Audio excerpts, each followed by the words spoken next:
Tímabelti eru svæði á jörðinni sem jörðinni hefur verið skipt upp í eftir því hvað klukkan er. Þetta eru 24 svæði. Það er ein lína dregin í gegnum Greenwich í London sem er 0.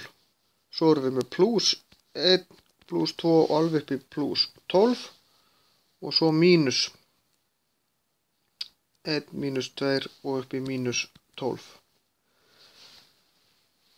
Ísland fylgir Greenwich tímanum 0 en við erum svolítið fyrir utan hann. Við erum 1,5 tíma fyrir utan. Það þýðir að sólin er ekki hæðst á lofti í okkur klukkan 12 eins og hann ætti að vera heldur klukkan 1:30. Það er að segja með við Reykjavík.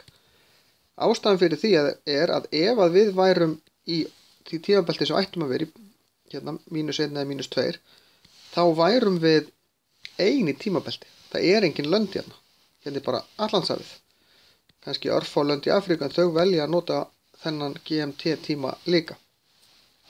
Í sumum löndum eru mörg tímabelti, til dæmis í Bandaríkjunum eru 4 á meginlandi Bandaríkjanna, en fleiri við tökum svæði sem tilheyra Bandaríkjunum.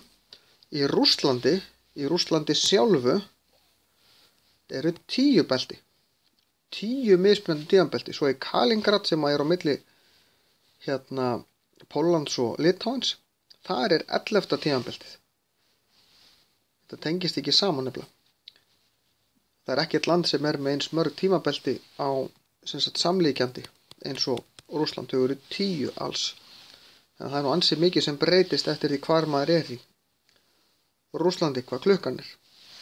En sólin rís hér og svo gengur hún yfir og þetta tekur 12 tíma að fara hingað og svo aðra 12 hingað og þá er hún komin heilan hring.